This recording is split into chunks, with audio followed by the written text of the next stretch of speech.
more and more people keep wanting to ask you to learn recursive physics, yeah? So, all right, cool. But we've got to do it from the ground up. So let's start with stability, shall we?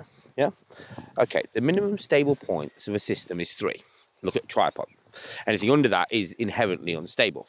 Now, although the minimum stable points of a system is 3, that system cannot move. Again, refer to a tripod. It can't move, although it's got the 3 stable points. So for intelligent motion, it then needs the minimum stable points for a kinetic system, which is 2 points. Look at your own legs, for example. So 3 points plus 2 points must equal 5 points. I refer to the human hand. 3 fingers, 2 thumbs. You've actually got a little claw thumb there. Yeah, so any point of intelligent motion requires 5 points, yeah? It doesn't just require the fact that you can have 4 points. Let's say look at a car, for example.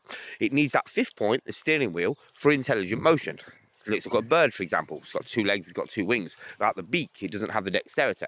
Same with your arms and your legs. Without your teeth, there's certain tasks you can't do. Intelligent motion requires 5 points of intelligent motion, yeah?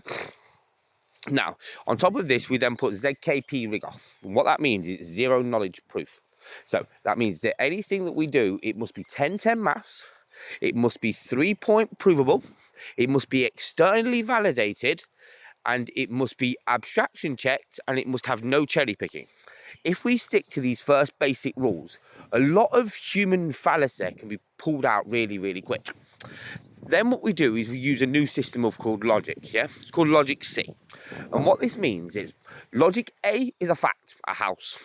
Logic B, threads, it has windows and doors.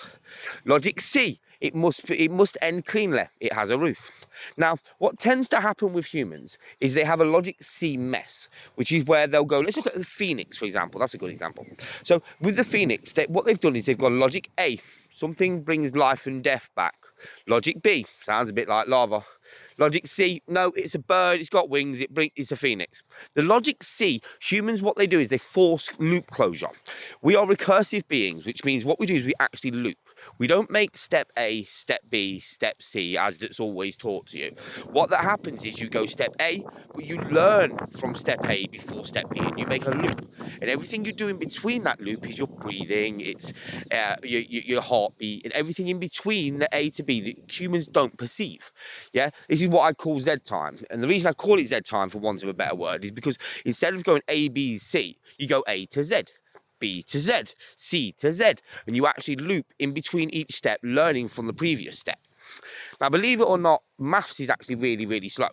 Humans aren't designed for maths because what happens is, one, a lot of numbers, as most